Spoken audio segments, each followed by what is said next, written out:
everyone, welcome back.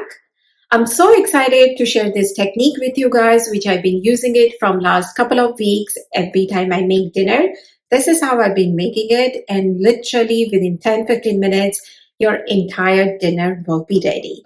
Now, if you have followed me for some time, you know that most of my recipes are easy to make.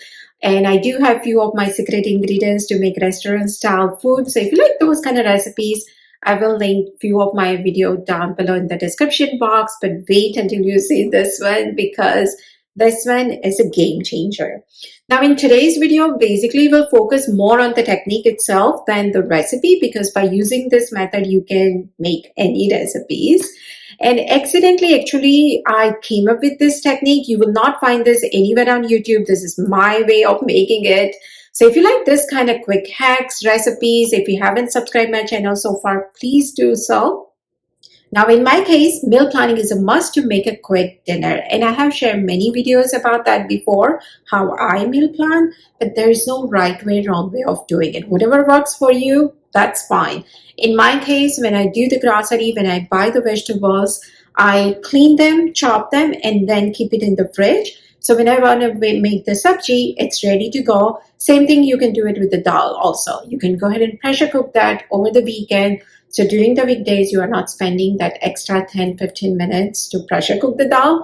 And that's usually I like to do. So over the weekend, I know exactly what I'm going to make for next few days. And based on that, I have my things ready. Now let's talk about the roti, because roti is something that we have to stay by the stove in order to make it. Because dal, sabji, rice, we can just keep it going. We can go do what we need to do and come back. But the roti is something we have to stay here. So in my case, as most of you know, that my older son, he's in college, so it's only 3 of us. And then my husband, he eats gluten-free. That means he doesn't eat wheat. So for him, I'm usually make like a jowar bhaji roti, ragi rotis, and all those kind of things. So for normal chapatis, it's only me and my son. Between us three, we just need like a 4 chapatis, and that's about it. So I do keep the regular atta. So whenever I want to make like a paratha or anything like that, I use that. But just between 2 of us, to make my life easy, I've been using this rotis. Now, if you have seen my other groceries video, I'm sure you must have seen it, that every time I go to Indian store, I buy this rotis.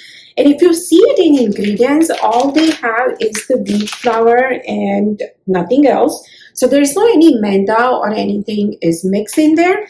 And all you have to do is just put it on the tawa, just make it as we make the normal chapatis, and that's it. So I would highly recommend this roti. I've been using this brand for a very long time, and that is the one way to save time by making roti. Now let's talk about the rice. Rice is very easy to make. You can either make it in the pressure cooker.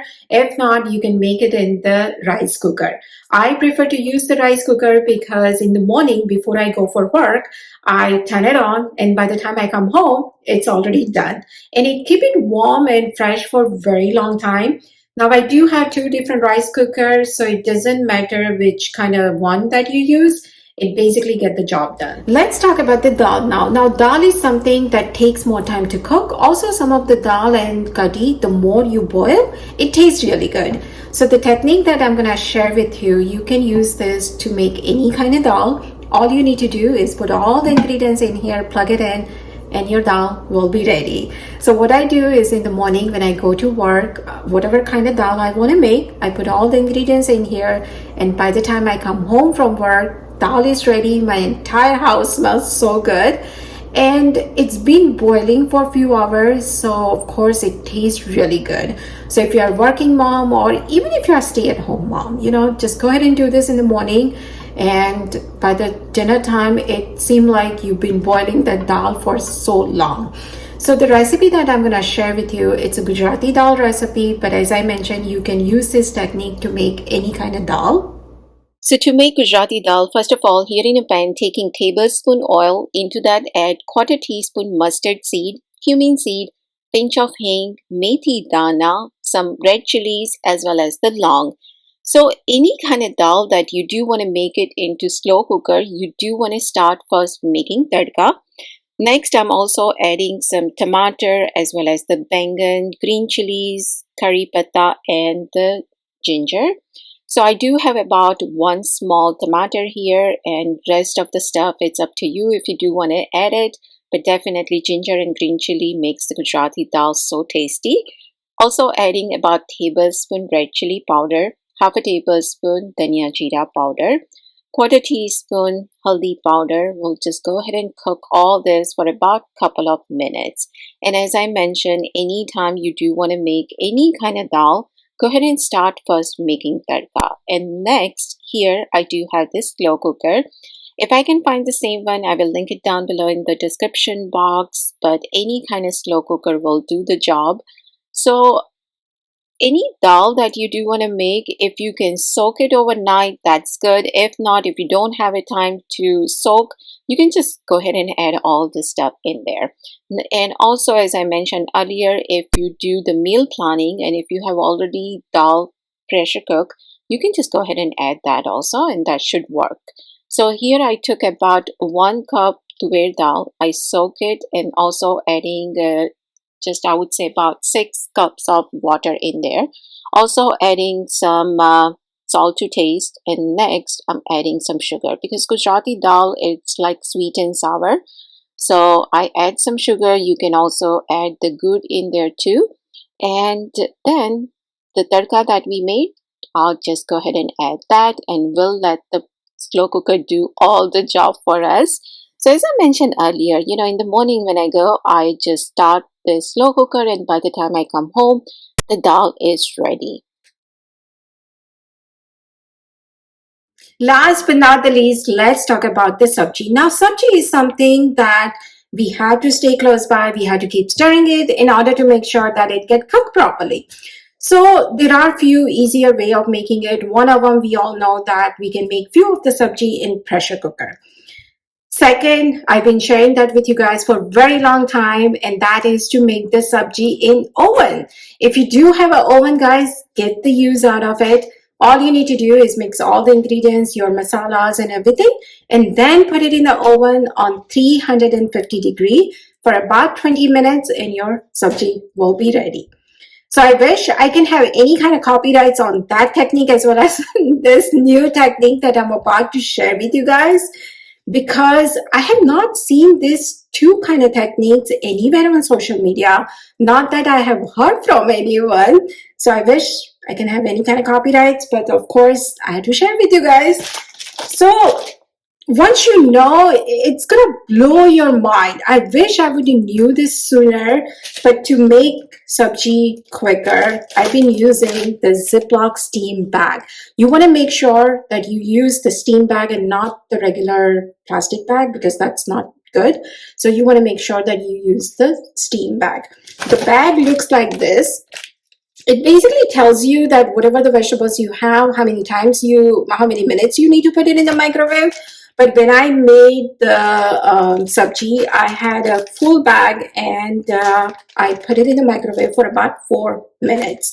Now, once I made the sabji, it didn't taste like I'm eating like a steamed vegetables, because sometimes some of the sabji, even when we make in a pressure cooker, it tastes like it's being boiled and all that. With this, it did not taste like that at all. It just tastes like it's normal sabji that we usually how we make it. So definitely, guys, get use out of this. And like I say, it blew my mind when I came to know about this. I was like, because I don't know why I bought this steam bag for whatever the reason. And one day I came home, I was in a rush, and I was like, I need to quickly make the dinner. And then I tried it, it works, and I was like, okay, I had to share this with you guys. So to make sabji here, I'm using the Ziploc steam bag. Again, as I mentioned earlier, you do want to make sure that you are using the steam bag and not any kind of plastic bag, because that's not good for health at all. And I bought this from Walmart. Now, I'm sure you can find this at any grocery store, but also I'm going to link it down below in the description box. So I'm making the cabbage sabji. So I do have the cabbage in there, and we're going to steam this for about 4 minutes. Now all microwaves are different, all vegetables are different, so I would say every few minutes or so you do want to check it and make sure that it's been steamed properly. And just go ahead and put it in there, and we'll set the timer for about 4 minutes. Meanwhile, I do have the potatoes here. Now I also keep this canned potato on hand whenever I don't have much time. I just use this potato because these are already been boiled, and all I do is, of course, you do want to make sure that you rinse very well, and then just go ahead and cut it. And basically that also saves time, because if you add the raw potato in there, of course it takes some time to cook, but if you do have the canned potatoes like this, it doesn't take that long at all. So here the cabbage has been steamed properly. I'm gonna first actually take it out in the plate so I can show you guys. And again, guys, this is such an easy way of making any sabji, and especially, you know, cabbage and cauliflowers and all that. Definitely you can try to make it this way, and the sabji comes out really well. So here in a pan do have about tablespoon oil. Into that I'm adding about quarter teaspoon mustard seed, pinch of hing, as well as the green chilies. And also I'm adding some methi dana. Now whenever I make either the cauliflower or the cabbage sabji, I always add the methi dana in there. And we'll just go ahead and let this saute just for a few seconds or so. And here I'm adding frozen peas and the aloo that I chop. I'm gonna just go ahead and add that in here. We'll go ahead and let this saute, so that way there is no any raw flavor in there, because we don't have much time to cook all this. And here I'm adding the cabbage that we just steamed. All you need to do after that, just add salt and haldi powder, red chili powder, and that's about it. And as you can see here, guys, the sabji and the cabbage, it's not mushy at all. And definitely I would highly recommend that try making the sabji this way, and I'm sure you guys will thank me later. So here the sabji is done, and as I mentioned earlier, that the way I make the sabji in oven. So this is the bindi sabji, and this is very crucial, right? Whenever we make the bindi sabji, we just have to keep stirring it, make sure it doesn't get sticky and all that. So add all the masala in there, transfer into this oven safe plate, put it in the oven on 350 degree for about 20 minutes or so, and that's it. Then the sabji will be ready. I do have the full step-by-step recipe for this in my last video, which I will link it down below in the description box. So this is the one quick way of making dinner. You can have your dal and rice going in the morning and steam your vegetables, and of course the rotis are ready. So within 10-15 minutes your dinner will be ready. So I hope this video has been helpful to you guys. Thank you so much for watching. Take care, and I will see you soon in my next video. Bye.